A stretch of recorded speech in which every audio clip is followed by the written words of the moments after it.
without wasting your time, let's get start with all the past year question with respect of Companies Act 2013. ये एक बहुत ही प्यारा line, अच्छा मेरे student ने ये वाला नोट बनाया हुआ है, तो एक बहुत ही प्यारा लाइन यहाँ पे लिखा था, मुझे अफसोस नहीं कि मेरे पास सब कुछ होना चाहिए था, मैं तब भी मुस्कुरा रहा था जब मुझे रोना चाहिए था, and it means a lot to me, है ना। So come to the point, हम लोग सीधा सीधा क्या कर रहे हैं, क्वेश्चन आंसर डिस्कस करने वाले हैं।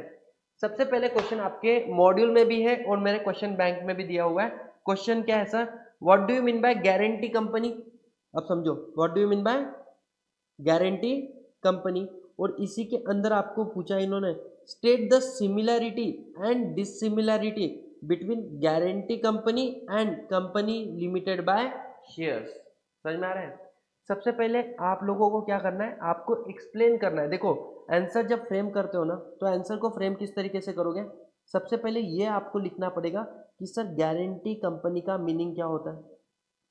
क्या हम लोग लिख सकते हैं गारंटी कंपनी क्या होता है, तो बोले sir guarantee company means a company in which the liability of member is limited to the extent of amount undertake to contribute in the asset of the company in the event of winding up, जो guarantee amount आपने दिया हुआ है। And guarantee company may have share capital, may not have share capital.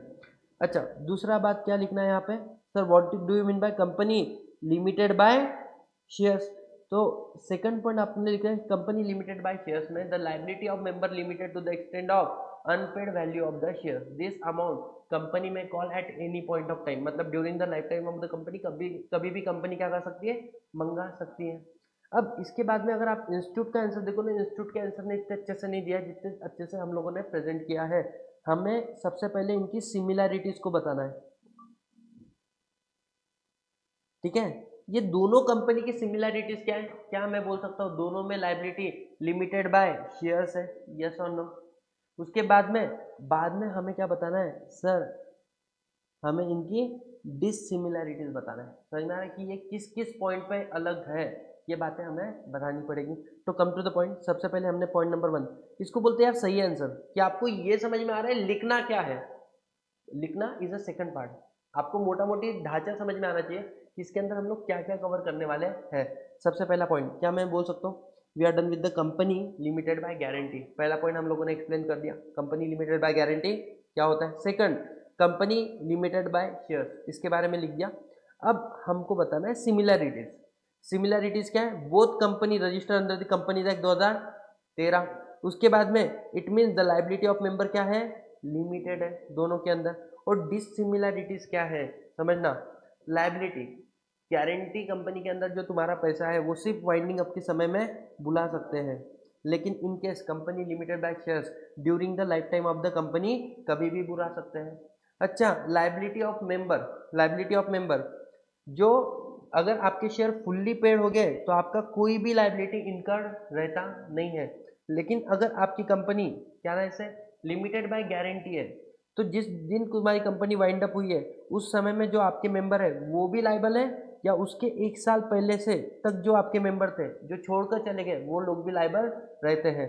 और उसके बाद में liability amount, यहाँ पर आपकी गारंटी अमाउंट जो होती है ना उसके लिए आपकी लाइबिलिटी होती है, और यहाँ पे unpaid value of the shares की अमाउंट आपकी लाइबिलिटी होती है। क्या पहला पॉइंट आपको समझ में आया, यस और नो।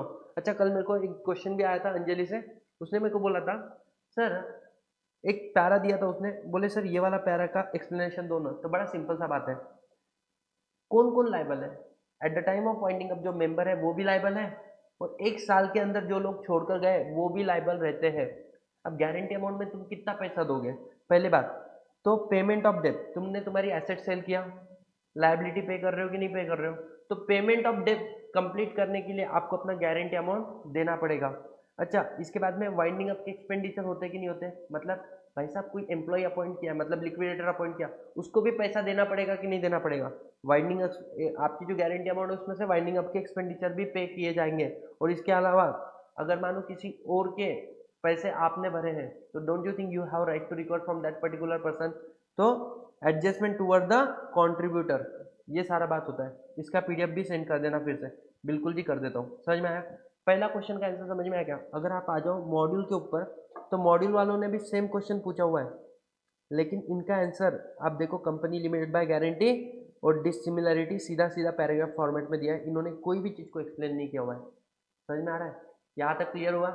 उसके बाद में नेक्स्ट पॉइंट आता है सर तुम्हारा कौन सा, कि सर क्वेश्चन आता है can non profit organization register हो सकता है कंपनीज एक्ट 2013 के अंदर and what is the procedure. तो बच्चों पर सिंपल सी बात है, अगर आपको क्या करना है, section 8 company non profit organisation बनाना है, तो क्या वो कंपनीज एक्ट में रजिस्टर हो सकता है? बिल्कुल हो सकता है। कोई भी पर्सन, एसोसिएशन ऑफ पर्सन क्या कर सकता है, सेंट्रल गवर्नमेंट को अप्लाई कर सकता है कि हमको नॉन प्रॉफिट ऑर्गेनाइजेशन बोलकर कंपनीज एक्ट 2013 में रजिस्टर होना है अंडर सेक्शन 3। लेकिन इसके लिए 3 कंडीशन, क्या?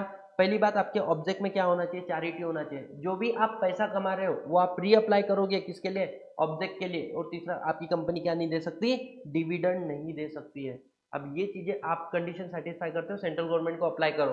सेंट्रल गवर्नमेंट क्या करेगी, अगर सेंट्रल गवर्नमेंट सेटिस्फाई हो जाएगी तो क्या वैसे आपको लाइसेंस दे देगी, यस और नो।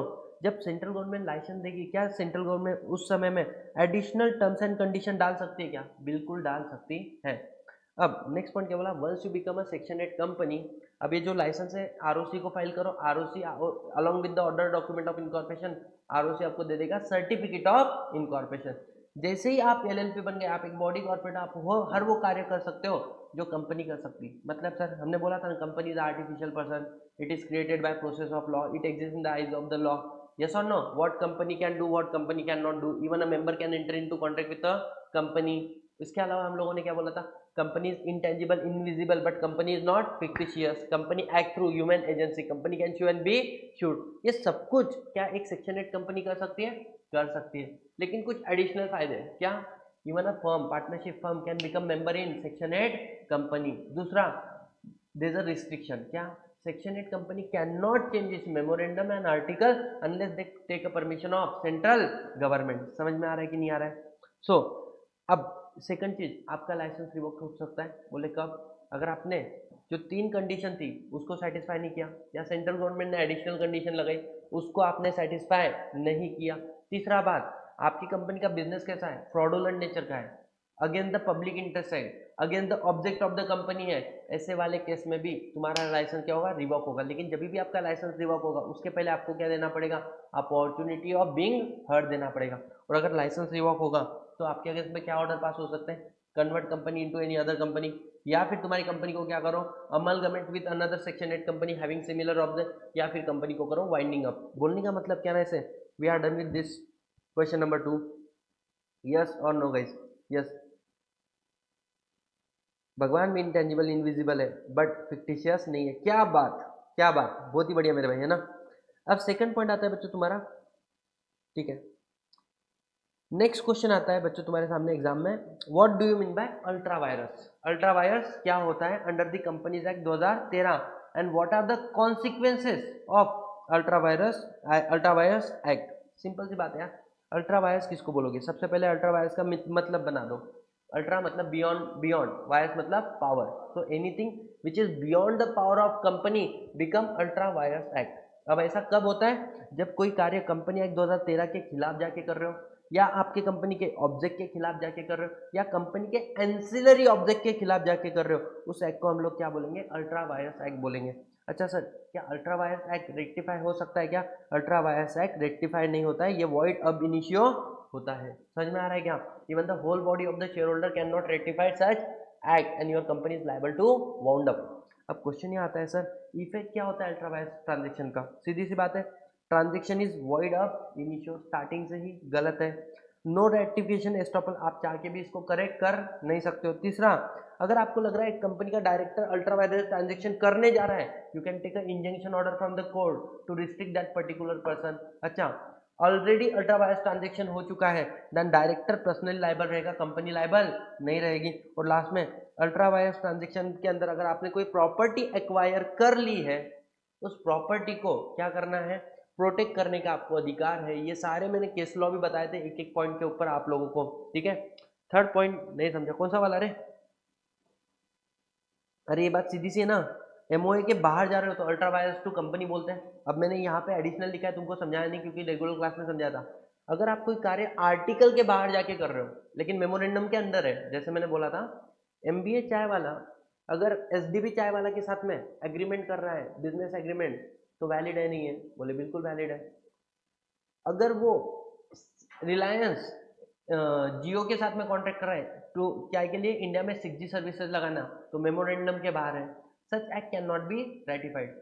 अब ये लिखा हुआ था कि you can not enter into agreement which amount more than 10 crore rupees.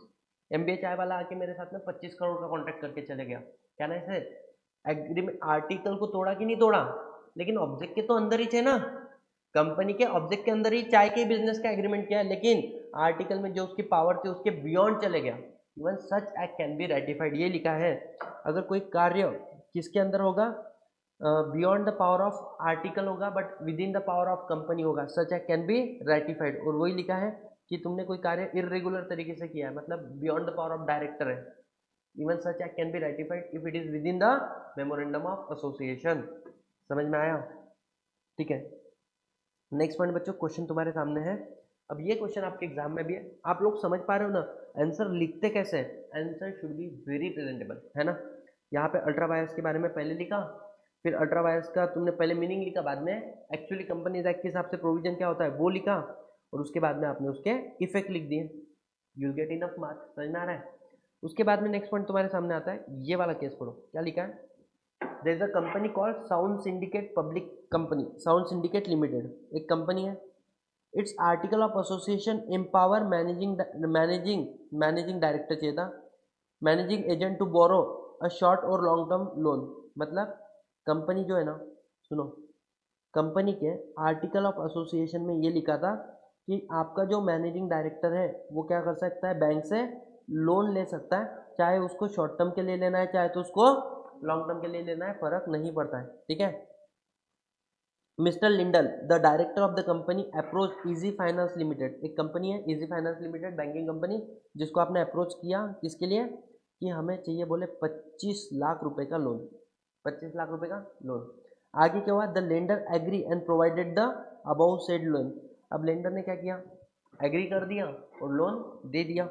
आगे later the sound syndicate limited refuse करती कि हम आपका पैसा वापस नहीं देंगे, क्यों, क्योंकि बोले एक कंडीशन आर्टिकल में लिखा था, क्या था वो, कि जब भी हम डायरेक्टर लोन लेगा उसके पहले उसको क्या करना पड़ेगा, कंपनी के शेयर होल्डर से रिजोल्यूशन पास करके जनरल मीटिंग में अप्रूवल लेना पड़ेगा। समझ में आ रहा है? Borrowing pretext that no resolution authorise such loan have been actually pass by the company and the lender should have inquire about, बोलता है आपको इंक्वायरी करना चाहिए था कि कंपनी ने रिजोल्यूशन पास किया या नहीं किया है, आपने ऐसा डायरेक्ट लोन कैसे दे दिया। सुनना, अब इसके ऊपर हमें कल पढ़ा था डॉक्ट्रिन ऑफ इंडोर मैनेजमेंट, मतलब जो आउटसाइडर है ना उसको मेमोरेंडम का ज्ञान होना चाहिए, आर्टिकल ऑफ एसोसिएशन का ज्ञान होना चाहिए, क्यों, बिकॉज ऑफ सेक्शन 399 जो बोलता है memorandum article once register become a public document, हर किसी के लिए अवेलेबल होता है, and any person dealing with the company must have knowledge of memorandum and article. समझ में आ रहा है? तो मेमोरेंडम आर्टिकल में आपको एथोराइज तो किया है ना कि आप लोन ले सकते हो, ले सकते हो। अब अंदर आपने रिजोल्यूशन पास किया नहीं पास किया वो आकर इंक्वायरी नहीं करेगा, इवन आउटसाइडर कैन प्रिज्यूम अपनी इंटरनली सब काम अच्छे से कर रही है। समझ में आ रहा है क्या? तो इन दैट केस हम लोग किसका मतलब हेल्प लेंगे, डॉक्ट्रिन ऑफ इंडोर मैनेजमेंट। फिर हमने इसका मीनिंग लिख दिया कि भाई साहब ये किसके फेवर में काम करता है, आउटसाइडर के फेवर में काम करता है, किसके अगेंस्ट में काम कर सकता है, कंपनी के अगेंस्ट में काम करता है। समझ में आ रहा है? और ये डॉक्ट्रिन क्या बोलता है कि मैं सिर्फ उसी आउटसाइडर को प्रोटेक्ट करेगा जो इनोसेंट है, जिसने मेमोरेंडम और आर्टिकल का नॉलेज है। समझ में आया? तीसरा, it operate in favour of outsider, effect क्या हो जाएगा, contract enforceable against the company, क्योंकि उसने मेमोरेंडम आर्टिकल का प्रोविजन तो पढ़ा था, इंटरनली कंपनी तुम रेगुलरली काम नहीं कर रहे हो, for that purpose outsider is not liable. And ये केस कौन सा था, रेफर दे दो केसर लॉ का, royal British bank versus Turquand, और बाद में लिखो conclusion. In the given question easy finance limited is external to company, need not to inquire whether the necessary resolution is passed properly or not, even if company claim that no resolution authorizing loan was passed, the company is bound to pay money। Simple है कि नहीं है?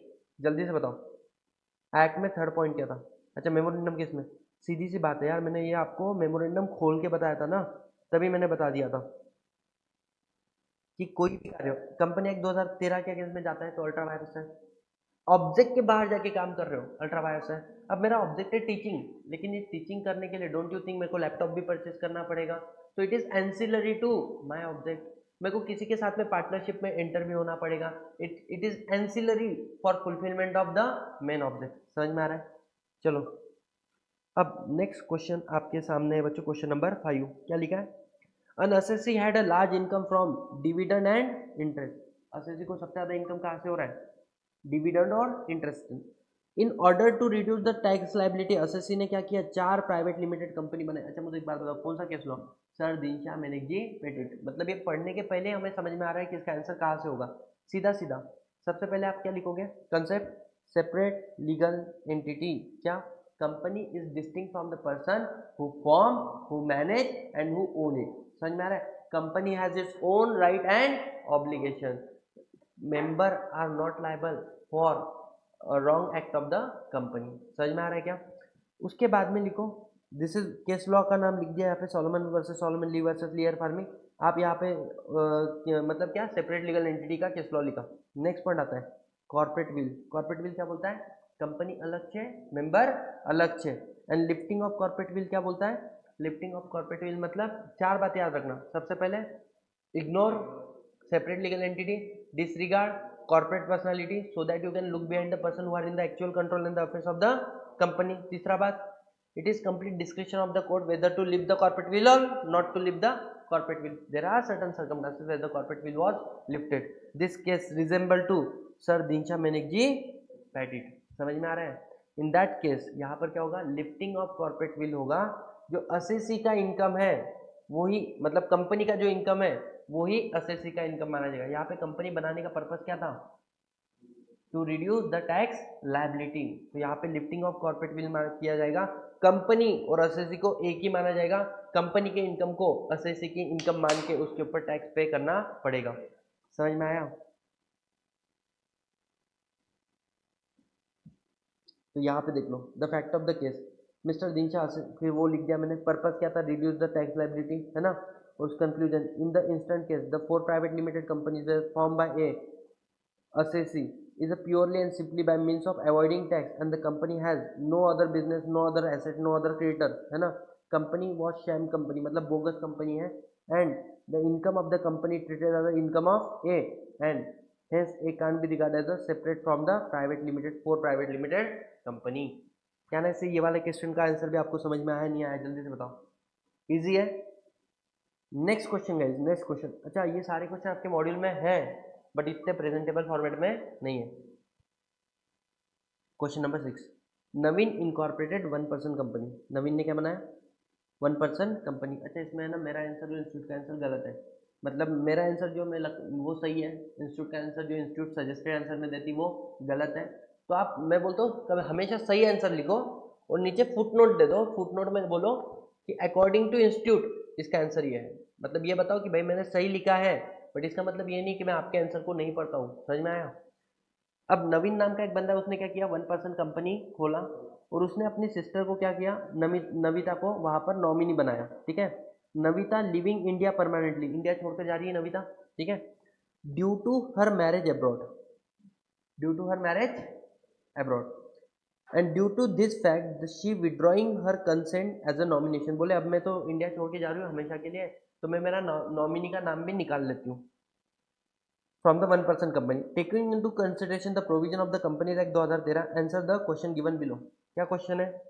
If the Navita is living India permanently, is it mandatory for her to withdraw her nomination consent? पहले बात, nominee कौन बन सकता है?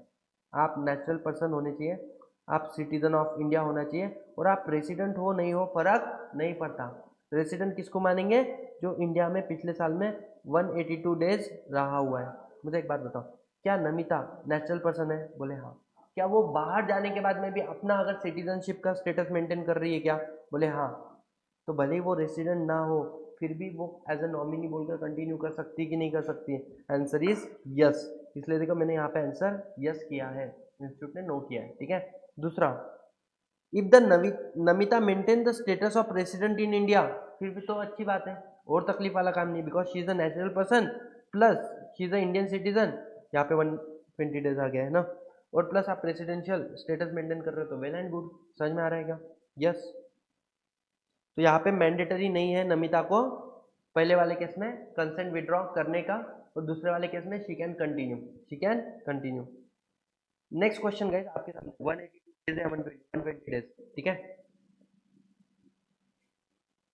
Question number 7, question number examining following whether they are correct और incorrect along with the reason.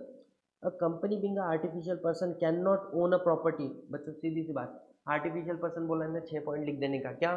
Company is created by process of law, company exist in the eyes of law. What company can do? Company can open bank account, company can own a property, company can sell dispose of the property, company even can incur the liability. What company can not do? Company क्या नहीं कर सकती? It can not get married, it can not practise as a professional. समझ में आ रहा है क्या? और क्या बोल सकते हैं? It can not be imprisoned, jail में नहीं जा सकती है। Even a member can enter into contract with company, अगर कल जाके मेंबर ने कॉन्ट्रैक्ट तोड़ा, company can file sue. Second, अगर कंपनी ने कॉन्ट्रैक्ट तोड़ा, company can be sued. Company is intangible, invisible, दिखती नहीं है, but company is a not fictitious. Company fictitious नहीं है, कल्पनात्मक नहीं, वो एग्जिस्ट करती है। Company act through human agency, therefore company can own a property in its own name. समझ में आ रहा है क्या? ये देखो, ये सारी बातें मैंने सारी की सारी चीजें लिखी है। नेक्स्ट पॉइंट आता है, a private company must have minimum 2 members and the public company must have at least 7। तो बोलो करेक्ट। पहली बात तो पब्लिक कंपनी बनाना है कम से कम, अच्छा मैंने लॉजिक भी बताए थे, क्यों 7, क्यों 2, क्यों डायरेक्टर 3 पब्लिक में, क्यों प्राइवेट में 2, ये सारे लॉजिक क्लास में बताए थे, ठीक है।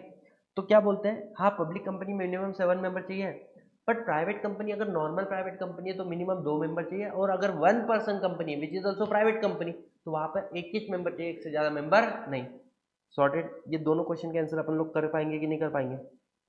यस। अब दूसरा क्वेश्चन बच्चों आपके सामने ये आता है,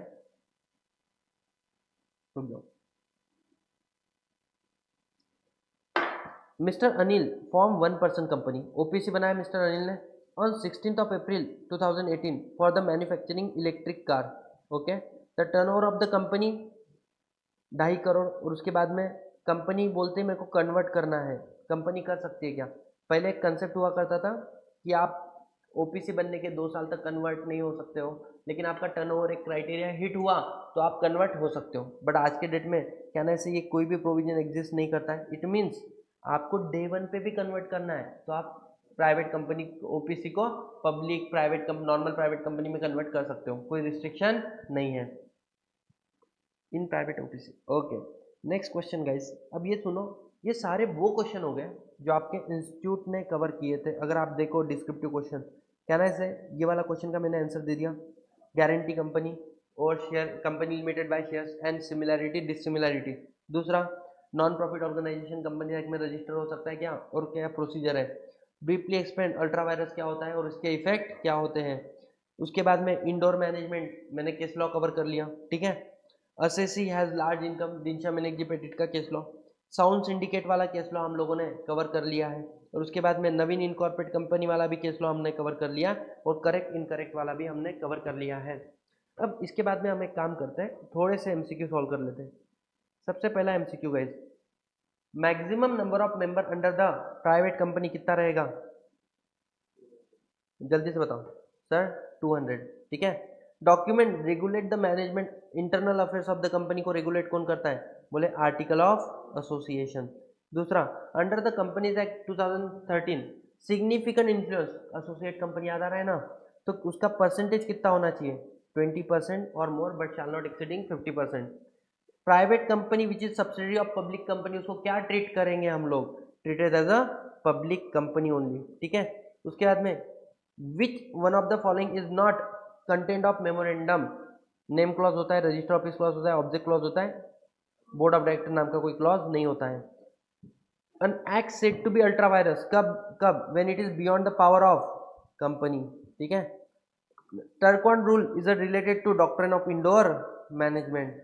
उसके बाद में minimum number of member in the private company in the public company, पहले प्राइवेट कंपनी का बताना है बाद में पब्लिक, तो मिनिमम 3727, ठीक है। उसके बाद में only natural person Indian citizen who stay in India for a period more than 120 days, resident का डेफिनेशन, ठीक है। XYZ लिमिटेड, अब सुनो ये एक मस्त एग्जांपल है। यहाँ पर क्या है, this a company called x limited. X limited के अंदर 15% शेयर XYZ लिमिटेड के पास है। उसके बाद में 50% शेयर्स किसके पास है, सेंट्रल गवर्नमेंट के पास है। उसके बाद में 10% शेयर किसके पास है, 10% शेयर स्टेट गवर्नमेंट के पास है, ठीक है। और उसके बाद में रिमेनिंग 25% शेयर्स किसके पास है, अदर लोगों के पास है। बताओ क्या ये कंपनी गवर्नमेंट कंपनी है या नहीं है? ऑफकोर्स है। क्यों? क्योंकि 50% प्लस 10% गवर्नमेंट होल्डिंग का एग्रीगेशन हो सकता है, नहीं हो सकता है? हो सकता है। तो it is a government company. क्या यहाँ तक का बात समझ में आया आप लोगों को? It is government company.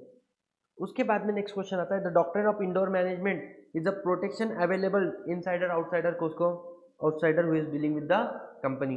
अच्छा, doctrine which advocate the fact that the company can not act beyond the scope of its memorandum, doctrine of अल्ट्रावायलेंस।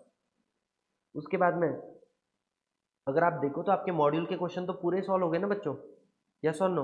अब इसके अलावा हम लोग क्या करेंगे, एडिशनल क्वेश्चन जो मैंने बनाए हैं, बच्चों से सॉल्व करवाए थे, वो सारे भी कर लेते हैं।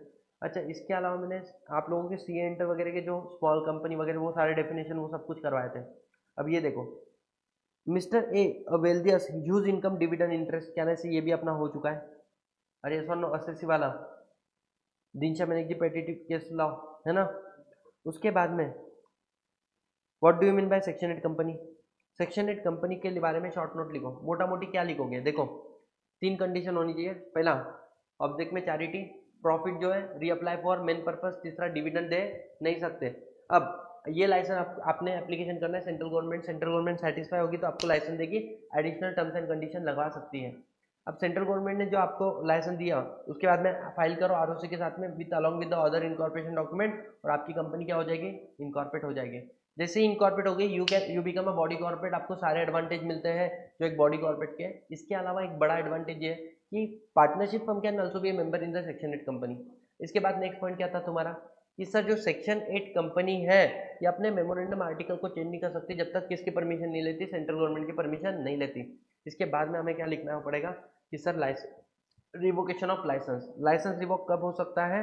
बोले लाइसेंस रिवोक तब हो सकता है जब अगर आपने सेक्शन 8 को तोड़ा, 3 condition, charity, object, profit and dividend वाला, या फिर जो terms and conditional central government लगाया आपने उसको तोड़ा, या फिर तुम्हारे कंपनी का बिजनेस एक तो फ्रॉडुलेंट नेचर का है, फ्रॉड कर रहे, दाम दुप्पट योजना, 21 दिन में पैसा डबल, लक्ष्मी चिट फंड। दूसरा क्या था, again the object of the company, तुम बोल रहे हैं हम लोग स्पोर्ट को प्रमोट करेंगे, उधर तुम लोग स्पोर्ट को प्रमोट नहीं कर रहे हो। स्पोर्ट को प्रमोट करते वक्त से फॉर एग्जाम्पल तुम लोग क्या कर रहे हो, rather than promotion of research and development कर रहे हो, ऑब्जेक्ट एक कर रहे हो, दूसरा कर रहे हो। और तीसरी बात, अगेन द पब्लिक इंटरेस्ट, बेटा तुम क्या कर रहे हो, इधर से लोगों से पैसा ले रहे हो सीएसआर के नाम पे और इधर हवाला कर रहे हो। मतलब तुम मेरे को 10 करोड़ दो, तुम्हारा सीएसआर कंप्लीट हुआ, मैं तुमको 8 करोड़ वापस दे देता। डोंट यू थिंक सीएसआर का पैसा है पब्लिक के लिए लगना चाहिए? तुम बोलते मेरे को सीएसआर दो, मैं तुमको तुम्हारा पैसा थोड़ा सा कम करके बैक साइड से दे देता कैश में। बोलने का मतलब क्या, against the interest of the public हो रहा है। अच्छा, जब भी आपका लाइसेंस रिवोक होगा पहले आपको क्या देंगे, अपॉर्चुनिटी ऑफ बीइंग हर्ड देंगे। तीसरा बात क्या बोलेंगे, लाइसेंस रिवोक होने के बाद में आपके में क्या ऑर्डर पास हो सकता है, एक तो बोले शादी करवा दो दूसरी section 8 company having similar object, या जात के बाहर निकाल दो, बोले प्राइवेट पब्लिक में कन्वर्ट करा दो, या तीसरा क्या बोले इसको हमें वाइंड अप करा दो, है ना, इसके एसेट वगैरह को सेल करो, लायबिलिटी को पे करो, सरप्लस बचा तो एक तो इंसॉल्वेंसी बैंक्रप्सी फंड में डालो, या फिर another section 8 company having similar object को दे दो, खत्म। क्या ना, we are done with this. दूसरा क्वेश्चन आता है what do you mean by promoter? बच्चों प्रमोटर मतलब कौन? प्रमोटर मतलब द पर्सन हु कैन मतलब क्या, सिंपल सी बात है, promoter means it can be artificial person, it can be natural person. अब दो बातें याद रखो, एक तो आपका नाम, एक तो आपका कंट्रोल, और तीसरा आपकी एडवाइस। मतलब आपका नाम एक तो बोले कहाँ से पता लिखा है प्रोस्पेक्टस में एज अ प्रमोटर तो आप प्रमोटर हो, या कंपनी एनुअल रिटर्न फाइल करती है सर उस एनुअल रिटर्न में आपका नाम प्रमोटर बोल के लिखा है तो आप प्रमोटर हो। दूसरा, जिसका कंट्रोल है किसके ऊपर, कंपनी के ऊपर, directly indirectly as a share holder, as a director और अदरवाइज कुछ भी तरीके से। तीसरा बात क्या, according to your advice, according to your instruction, according to your direction the board of director are accustomed to act, मतलब आपके बोलने के हिसाब से उनको कार्य करना पड़ रहा है। तो बेटा आप क्या हो, प्रमोटर हो। लेकिन यहाँ पर लिखेंगे एक्सेप्शन, क्या कि अगर कोई व्यक्ति प्रोफेशनल कैपेसिटी में काम कर रहा है और उसके वजह से बोर्ड ऑफ डायरेक्टर को, मतलब सी एस सी एम है, हम जो बोलेंगे वो बोर्ड ऑफ डायरेक्टर को सुनना पड़ेगा, तो क्या हम लोग प्रमोटर हो गए? बोले नो। समझ में आ रहा है क्यों?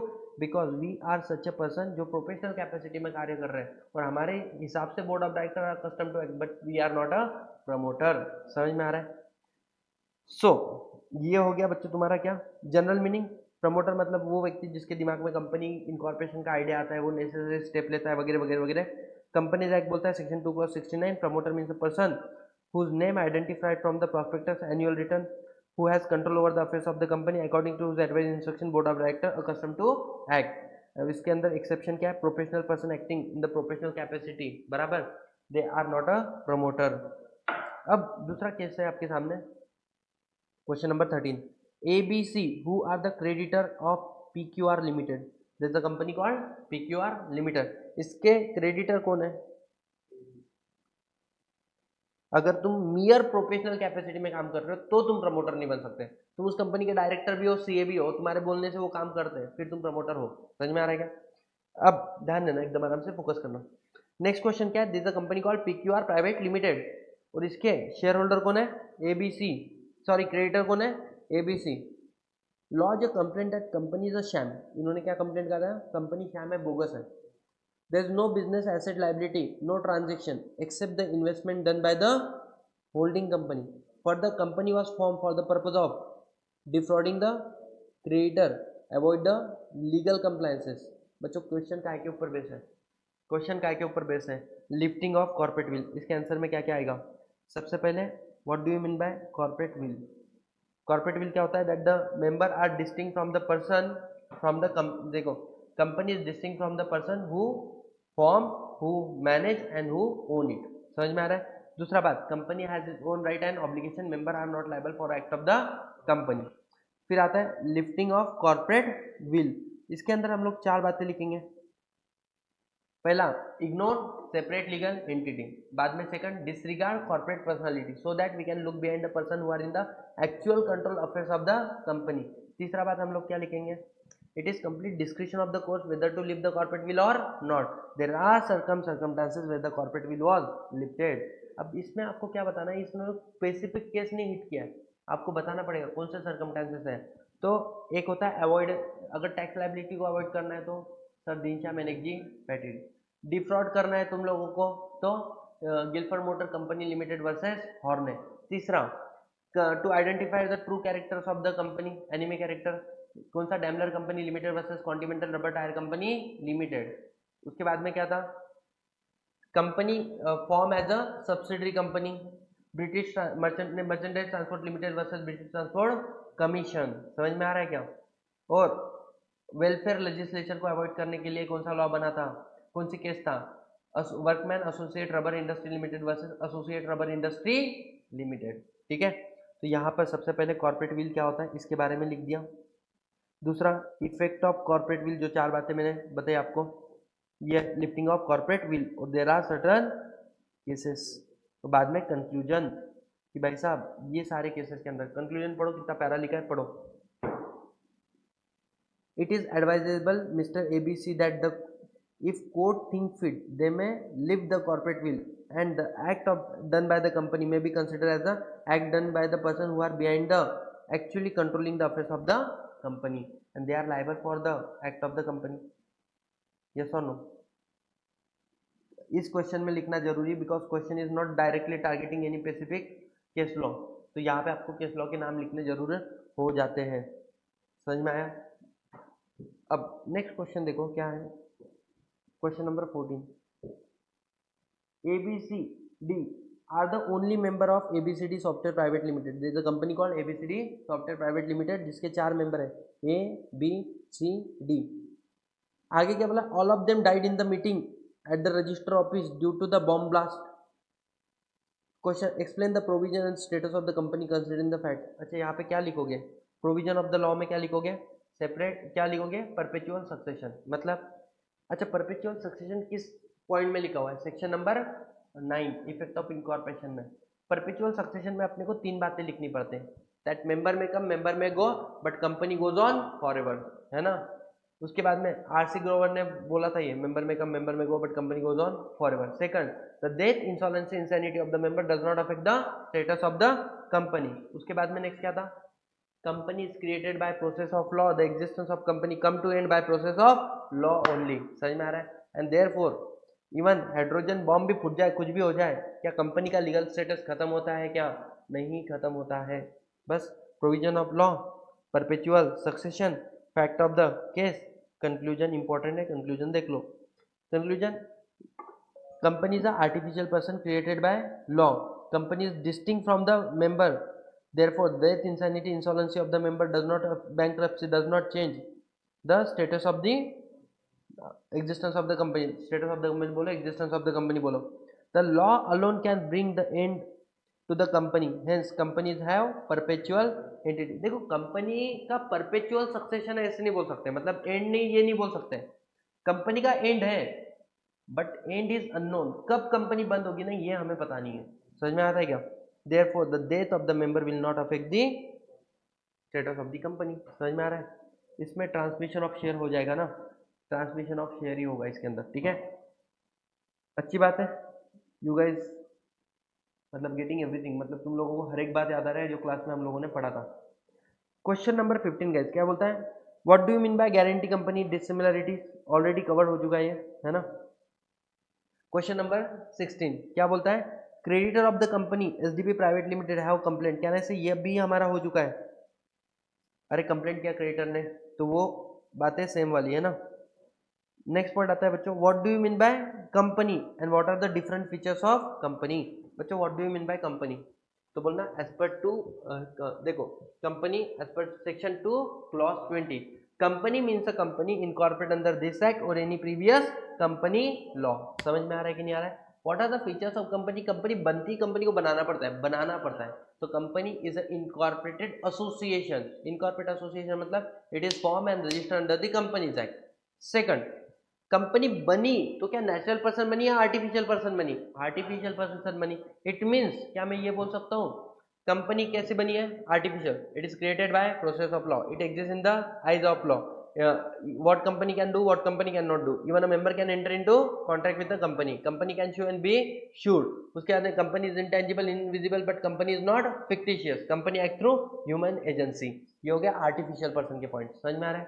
फिर बोलो separate legal entity, company is distinct from the person who form, who manage and who own it, member are not liable for act of the company, there are cases called Salomon versus Salomon company limited and Lee versus Lee air farming. समझ में आ रहा है। उसके बाद में तीसरा point क्या बोल सकते हैं, company has limited liability, company limited by shares में मेंबर का लाइबिलिटी अनपेड वैल्यू तक का है। गारंटी के केस में गारंटी अमाउंट वो भी आता है वाइंडिंग अप के समय में, अनलिमिटेड में to the extent of shortfall in the asset of the company. इसके बाद में कंपनी का है perpetual succession, means the member में कम मेंबर में go but company goes on forever, the death insolvency insanity of the member does not affect the status of the company, company is created by process of law, the existence of company come to end by process of law only. इसके बाद में next point हमने क्या पढ़ा था sir, company क्या क्या होता है, transfer of share, share are the movable property transferable in the manner provided under the article. समझ में आ रहा है। उसके बाद में in case of public company share are freely transferable, whereas in case of private company there is a restriction on transfer of share. समझ में आ रहा है। ये सारी बातें आप लोग सेपरेशन ऑफ ओनरशिप मैनेजमेंट, मतलब the member do not involve into day-to-day affairs of the company, therefore they appoint the board of directors to manage the affairs of the company, power to appoint, power to remove the board of directors lies in the hand of the shareholder of the company, so the ultimate control of the company lies in the hand of the shareholder of the company। separate property, even the member hold 100% share in the company, he do not have an insurable interest in the property of the company because the property of company belong to company not to member। Case हुआ था यहाँ पे कौन सा sir, Macaura versus northern assurance company limited. क्या ना है, ये सारी बातें मैंने यहाँ पे लिख दी है, यस और no. Question number 18, which institution are regarded as a public financial institution, किस इंस्टीट्यूशन को हम लोग पब्लिक फाइनेंशियल इंस्टीट्यूशन बोलते हैं, LIC, IDFC, स्पेसिफाइड कंपनी अंदर unit trust of India UTI, और इसके अलावा ऐसे इंस्टीट्यूशन जिसको सेंट्रल गवर्नमेंट ने नोटिफाई किया in consultation with RBI। Sir किसको नोटिफाई कर सकते हैं, तो आप बोले आपकी इंस्टीट्यूशन किसी न किसी एक्ट में बननी चाहिए, central state act, other than company act, या फिर एटलीस्ट वो गवर्नमेंट कंपनी होनी चाहिए जहां पर गवर्नमेंट के पास 51% है उससे ज्यादा होल्डिंग है, ठीक है। Question number 19 guys, question number 19 क्या बोलता है, what do you mean by private company and explain the privilege and exemption available to private company. Private company क्या होता है? Private company means a company, private company having minimum paid up share capital has may be prescribe, है ना, मतलब there no as such there no minimum paid up share capital requirement. समझ में आ रहा है? सेकंड पॉइंट क्या बोला है? There are 3 points are given under the article, मतलब the article of private company content first restriction on right to transfer share, share transfer के ऊपर रिस्ट्रिक्शन। दूसरा limit the number of member up to 200 except 1 person company, 200 maximum लोग कितने? 200। और तीसरा prohibition on public issue, you can not invite another public to subscribe the securities of the company. अब 200 के बारे में थोड़ा सा क्लैरिफिकेशन दो, क्या कि भाई साहब जॉइंट शेयर होल्डर को एक काउंट करेंगे, the person who is a employ as well as member are consider not consider in the limit of 200 and the person who are formerly in the employment, पहले employ था and also member, now he cease to be employ but continue to be member. आज वो employ नहीं लेकिन member तो आज भी है ना, तो बोले उसको भी हम लोग क्या करेंगे? 200 की लिमिट में काउंट नहीं करेंगे। क्या ना से? और इसके बाद में व्हाट आर द प्रिविलेज, वही बात, मिनिमम नंबर ऑफ मेंबर आपको 2 चाहिए, मिनिमम नंबर ऑफ डायरेक्टर 2 चाहिए, audit committee, nomination remuneration committee, stakeholder relationship committee बनाने का काम नहीं, इंडिपेंडेंट डायरेक्टर तुमको एप्लीकेबल होता नहीं है। क्या ना से? We are done with this question as well.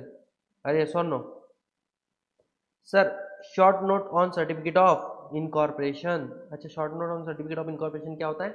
Eight the time of incorporation of company, if you file all the direct document to the ROC who has jurisdiction whether your register office is situated, ROC will check all the document, he will register all the document and he will issue certificate of incorporation।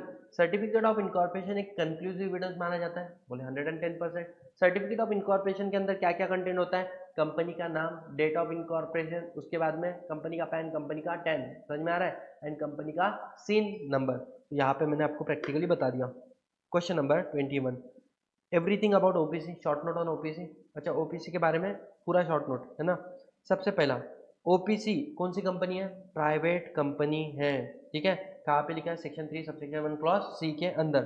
अच्छा, OPC company के अंदर क्या मैं बोल सकता हूँ? पहली बात, एक ही मेंबर होना चाहिए, यस और नो, बिकॉज ओपीसी कंपनी का definition, OPC company means a company in which only 1 member is a person. अच्छा, इधर ऐसे याद करो, है ना, सारी बातें ओपीसी के बारे में। पहली बात, ओपीसी के अंदर कितने मेंबर, कितना रहेगा? एक। अच्छा, डायरेक्टर कितने रहेंगे? मेंबर तो एक है, डायरेक्टर कितने रहेंगे? बोले director can be more than 1, maximum 15। Second चीज आता है, क्या ना ऐसे ओपीसी कौन सी कंपनी है? बोले सर प्राइवेट कंपनी है। ओपीसी के नाम में क्या आना चाहिए? ओपीसी वर्ड आना चाहिए, ठीक है। अब मेंबर के अलावा अनदर पर्सन भी होना चाहिए क्या? बोले हाँ, उसको हम लोग क्या बोलते हैं? नॉमिनी। अच्छा, जब भी नॉमिनी को अपॉइंट करो, क्या ना ऐसे उसकी कंसेंट लेनी पड़ेगी? क्या नॉमिनी अपनी कंसेंट को विड्रॉ कर सकता है क्या? क्या मेंबर नॉमिनी को चेंज कर सकता है क्या? कर सकता है। जब भी नॉमिनी की कंसेंट लो, नॉमिनी को विड्रॉ करो, नया नॉमिनी अपॉइंट करो, व्हाटएवर, आपको ये बात किसको बताना है? आरओसी को बताना है। अच्छा, क्वेश्चन आता है मेंबर और नॉमिनी कौन बन सकता है? पहली बात, आप नेशनल पर्सन होना चाहिए, सिटीजन ऑफ इंडिया होना चाहिए, चाहे आप रेसिडेंट हो या ना हो, फर्क नहीं पड़ता है। समझ में आ रहा है क्या? तीसरा बात, क्या माइनर ओपीसी में मेंबर या नॉमिनी बन सकता है क्या? बोले नहीं।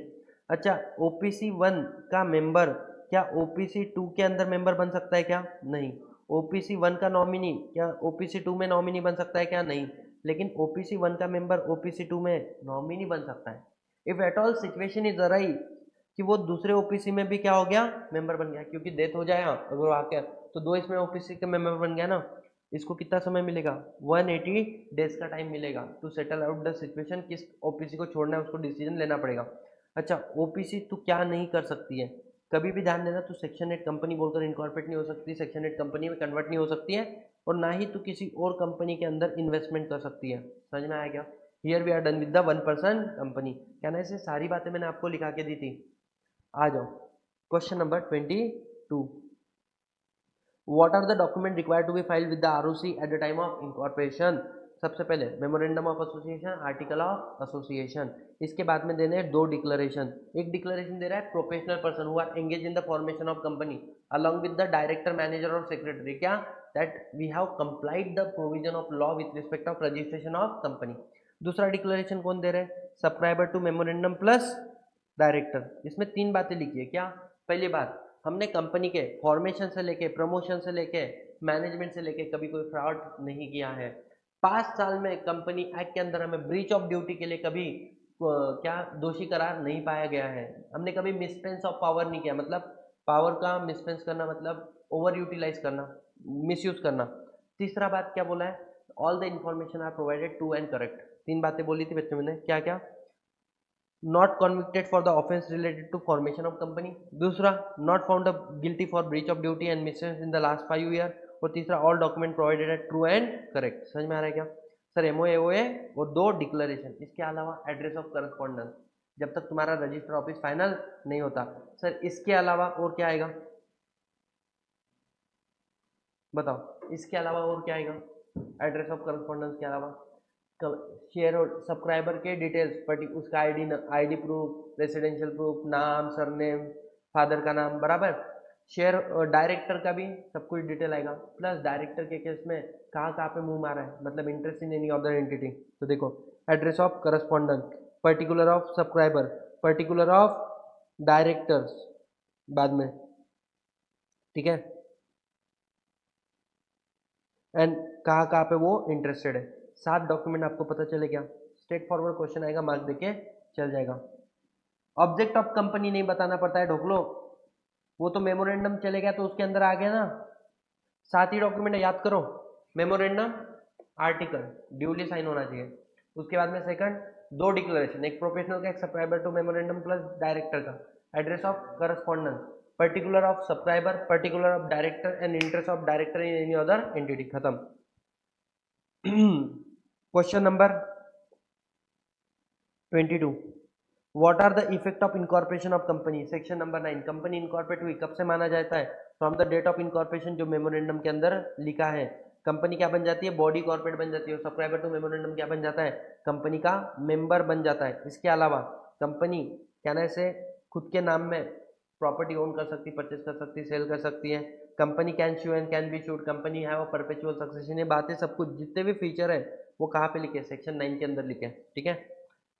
Short title on the subsidiary company. अच्छा सुनो, subsidiary company in relation to holding company, in which holding company क्या कर रहा है? Control the composition of board of director, या फिर hold more than half of the total voting power. समझ में आ रहा है? और वो जो होल्ड कर रहा है मोर than half of the total voting power, चाहे डायरेक्टली करे चाहे इनडायरेक्टली, मतलब इटसेल्फ और together with 1 and more subsidiary, and such not in maximum layers कितने हो सकते? 2। तो subsidiary company in relation to any other company, that other company is a holding company, means a company in which holding company control the composition of board of director। composition of board of director मतलब power to appoint majority or all board of director, है ना, either by itself or together with 1 and more subsidiary, or control more than half of the total voting power either by itself or together with 1 and more subsidiaries। write a short notes on small company। small company मतलब क्या?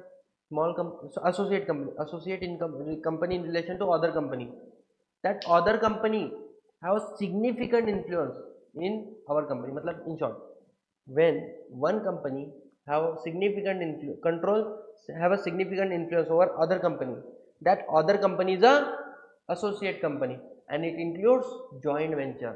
अच्छा, significant influence का मतलब क्या होता है? आपके पास more than total 20% या 20% से ज़्यादा टोटल वोटिंग पावर उस कंपनी में, बट नॉट एक्सीडिंग 50%। क्यों? 50% एक्सिड कर जाओगे तो फिर वो तुम्हारी सब्सिडरी बन जाएंगे। समझ में आ रहा है? सेकंड इंपॉर्टेंट पॉइंट क्या बोला है? Joint venture, joint arrangement between the 2 parties को भी हम लोग क्या मानते हैं? एसोसिएट कंपनी मानते हैं। ठीक है जी, ये खत्म हो गया। Write short notes on small company. बच्चों, small company means other than public company क्या होनी चाहिए? प्राइवेट कंपनी होनी चाहिए, ठीक है, इट इज प्राइवेट कंपनी। दूसरा बात क्या बोला है स्मॉल कंपनी के बारे में? सर आपका पेड अप शेयर कैपिटल और आपका turnover, paid up share capital shall not exceed 4 crore and turnover shall not exceed 40 crore. और कौन कौन है जो स्मॉल कंपनी में नहीं आते हैं? पब्लिक कंपनी स्मॉल कंपनी में नहीं आती, होल्डिंग कंपनी स्मॉल कंपनी में नहीं आती, सब्सिडरी कंपनी स्मॉल कंपनी में नहीं आती, सेक्शन 8 कंपनी स्मॉल कंपनी में नहीं आती, या स्पेशल एक्ट के अंदर बने हो तो भी आप स्मॉल कंपनी में नहीं आते। क्या यहाँ तक समझ में आया? सर वो पता है बट सर रीज़न भी बताया था। Yes exactly. अच्छा, इसके बारे अलावा question number 27, what do you mean by doctrine of ultra vires, already cover कर दिया, एंड द कॉन्सिक्वेंसेस। इसके बाद में नेक्स्ट क्वेश्चन आता है, ये क्वेश्चन भी मैंने आपको करवा दिया था बच्चों, होल्डिंग सब्सिडी कंपनी का है ना। ये क्वेश्चन बहुत खूंखार लेवल पे मैंने बनाया था, खुद ने बनाया हुआ क्वेश्चन है, करना है क्या? चलो देखो, अब इसमें ना दिमाग लगेगा थोड़ा सा। PQR private limited, a company having 10 lakh paid up capital. कितना पेड अप शेयर कैपिटल है? 10 लाख। जिसमें इक्विटी शेयर है कितने? 50,000 of rupees 10 etch, and differential voting right है 50,000 शेयर ऑफ रुपीज 10 इच। मतलब सुनो, 1 लाख शेयर्स के अंदर 50,000 नॉर्मल इक्विटी शेयर्स है और 50,000 DVR है। यहाँ तक समझ में आ रहा है क्या?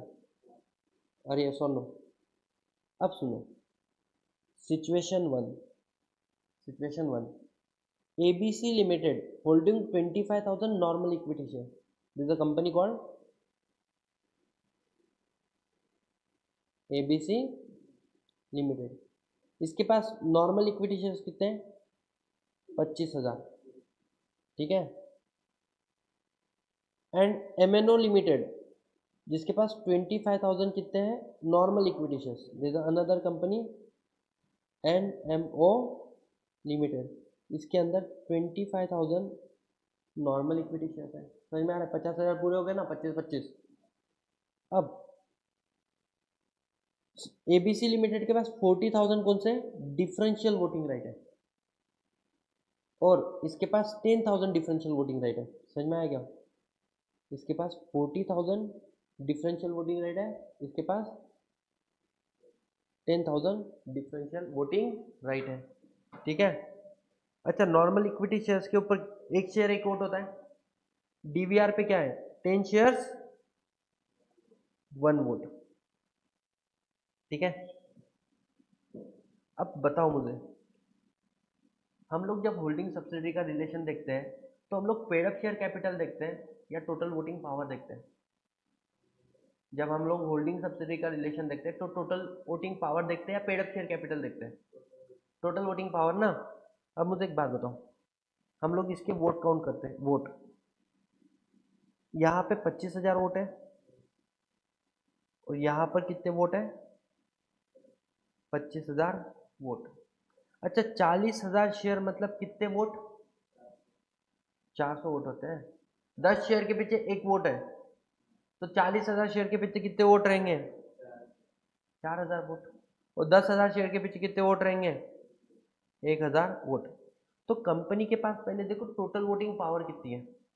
कंपनी के पास नॉर्मल इक्विटी शेयर्स कितने हैं? 50,000, तो 50,000 वोट है। अरे सर नो, DVR कितने हैं? 50,000, तो 10 share is equal to 1 vote, तो 50,000 शेयर मतलब कितने वोट? 5,000 वोट। तो कंपनी की टोटल वोटिंग पावर कितनी है? 55,000। 55,000 का आधा कितना होता है? 27,500 ना। जिस कंपनी के पास 27,500 से ज़्यादा वोटिंग पावर है वो बन गई होल्डिंग। अब मुझे एक बात बताओ, इधर कितने आपके पास? 29,000। क्या ना इसे ABC limited is a holding company? अरे सर नो, इसके पास कितने शेयर है? 26। तो क्या मैं बोल सकता हूँ कि जो हमारी कंपनी है, एक तो कंपनी क्या हो गई? होल्डिंग हो गई, है ना, और उसकी वो सब्सिडरी हो गई, और दूसरे कंपनी की वो क्या है? एसोसिएट। क्यों? More than 20% but not exceeding 50%। समझ में आया बच्चों? बोलो यस और नो। इसका आंसर मैंने यहाँ पे लिख के रखा हुआ है आप लोगों के लिए। टोटल वोटिंग पावर कंपनी में कितनी है? 55,000। समझ में आ रहा है? जिसमें से ABC प्राइवेट लिमिटेड के पास कितने वोट?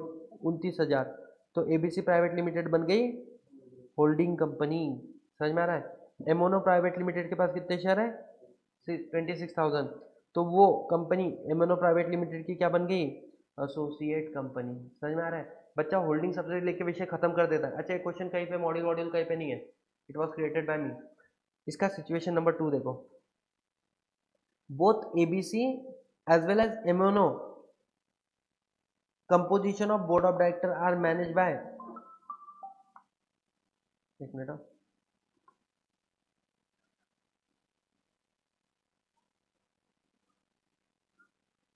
अब देखो, अब इन दोनों कंपनी के बोर्ड ऑफ डायरेक्टर कौन कौन मैनेज कर रहा है?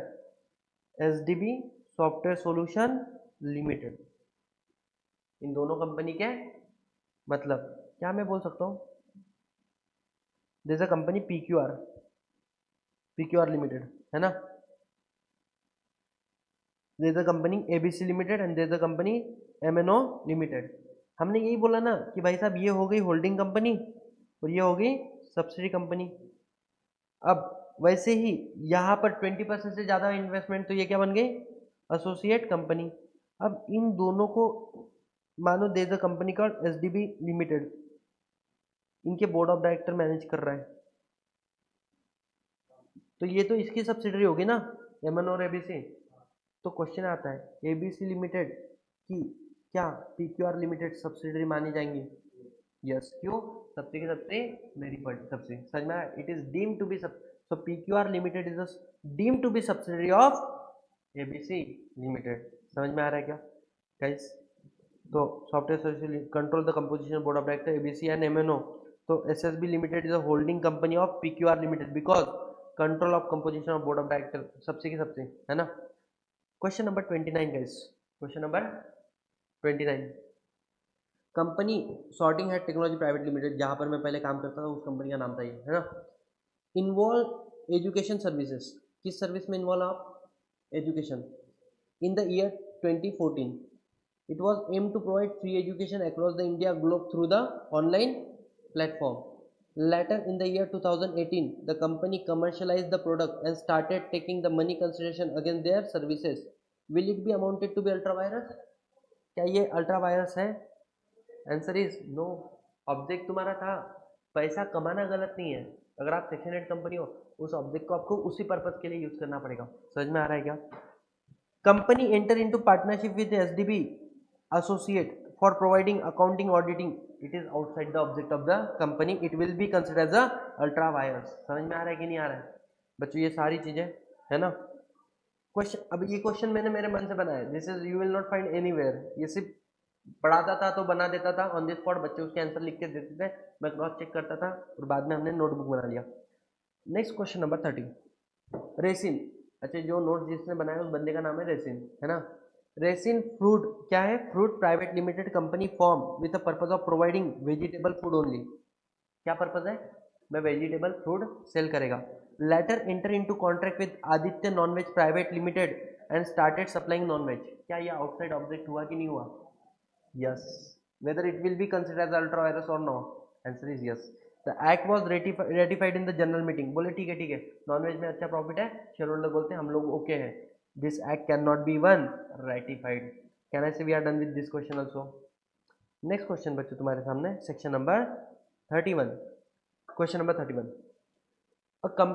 AOA of company written that SDB shall be compliance officer। अच्छा सुनो, बहुत इंपॉर्टेंट है।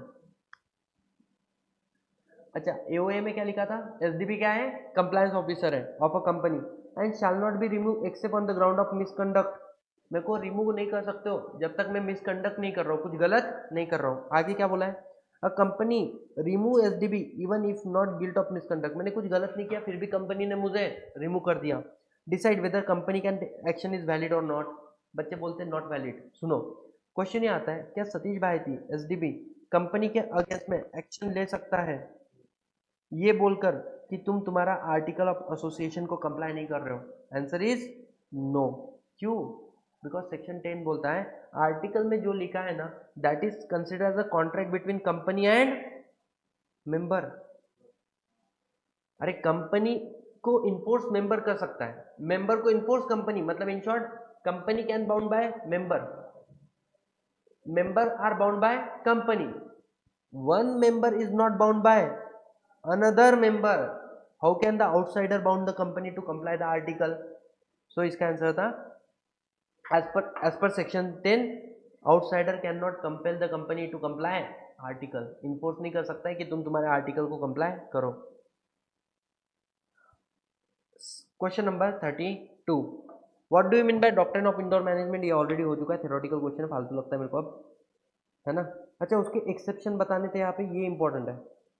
डॉक्ट्रिन ऑफ इंडोर मैनेजमेंट के बाद में उसके एक्सेप्शन बताने थे। 3 केसेस मैंने बताए थे आपको। पहला, आपको नॉलेज ऑफ इरेगुलरिटी है, फिर आपको आउटसाइडर को हम लोग प्रोटेक्ट नहीं करेंगे, फिर भी आप गलती कर रहे हो। सस्पिशियस ट्रांजेक्शन, अरे एक छोटे बच्चे को भी ट्रांजेक्शन देखने के बाद में समझ में आ जाएगा अकाउंटेंट को प्रॉपर्टी सेल करने का अधिकार कैसे रह सकता है रे, तो आप वहाँ पे नहीं बोल सकते हो मेरे को लगा कंपनी ने उसको अथॉरिटी दिया। और तीसरा, फॉर्जरी के केस में, ठीक है, कल वाला लेक्चर आपने देखना है ना।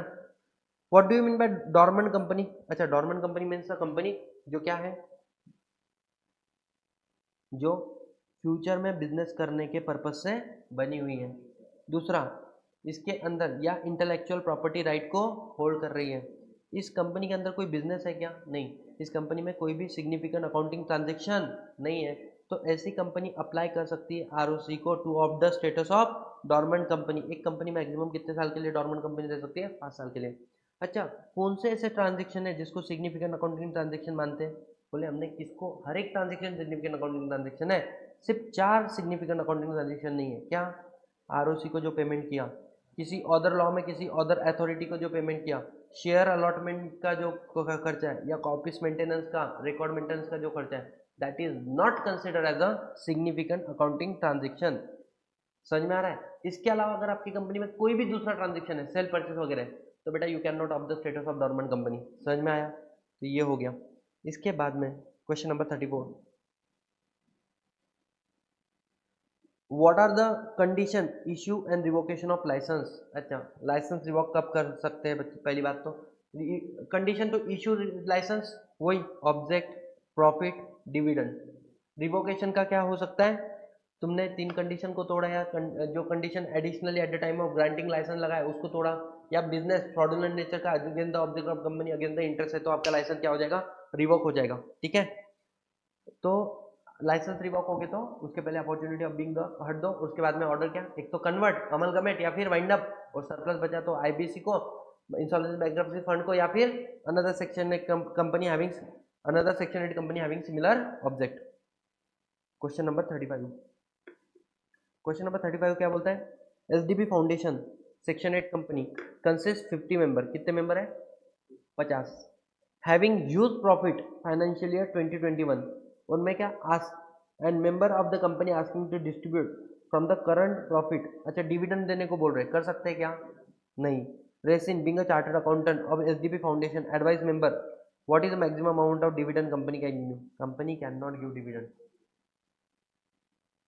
Question number 36, SDB having a business idea wish to form a company under the company act 2013। मेरे दिमाग में आइडिया है और मेरे को क्या बनाने का है? कंपनी बनाना है, कंपनी एक्ट 2013 के अंदर। He, along with his friend, applied for the registration of company. The ID proof and the residential proof given for the registration are false and incorrect. And there are the things which are whereas suppressed from ROC. What will be the consequences? अच्छा, मुझे एक बात बताओ, अगर eight the time of incorporation आपने false information दी है या suppression of fact किया है, तो आरओसी क्या करेगा? अगर कंपनी इनकॉर्पोरेट नहीं हुई है तो जिस व्यक्ति ने अप्लाई किया that person is liable under section 447। अगर कंपनी इनकॉर्पोरेट हो चुकी है तो subscriber to memorandum, first director, और जिस भी व्यक्ति ने डिक्लेरेशन दिया, all are liable under section 447 fraud के केस में। इसके अलावा एनसीएलटी कुछ ऑर्डर पास कर सकती है, कह रहे क्या ऑर्डर पास कर सकती है एनसीएलटी? सर एनसीएलटी बोल सकती है कंपनी का मेमोरेंडम आर्टिकल को चेंज करो, अब उसको आज के बाद में हम लोग रेगुलेट करेंगे। दूसरा, मेंबर की लाइबिलिटी को अनलिमिटेड करो। तीसरा, कंपनी का नाम स्ट्राइक ऑफ करो, रिमूव करो फ्रॉम रजिस्टर ऑफ कंपनी। चौथा, कंपनी को वाइंड अप करो। पांचवा, एनी अदर ऑर्डर, या इसके अलावा कोई और ऑर्डर भी आपके अगेंस्ट में पास किया जा सकता है। समझ आ रहा है? Consequences of giving false information at the time of formation of company. Next question आता है बच्चों तुम्हारे सामने। अब ये क्वेश्चन का आंसर दो। XYZ limited wish to convert into private limited company, ये पब्लिक कंपनी, इसको कन्वर्ट क्या में होना है? प्राइवेट में। Their member list given below, 180 member है इस कंपनी के अंदर, ठीक है, इसके अलावा जॉइंट शेयर होल्डर कितने हैं? 90। अब 3 लोगों ने एक शेयर लिए, मतलब समझ में आ रहा है? 90 लोग दिख रहे हैं लेकिन they are joint shareholder, 3 लोगों का एक का गुच्छा है, तो ऐसे केस में इसको 90 मानेंगे, कितने मानेंगे?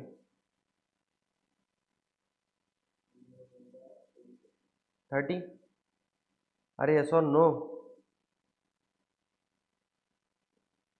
अबे 3 को अगर 1 मानेंगे तो 90 को कितना मानेंगे?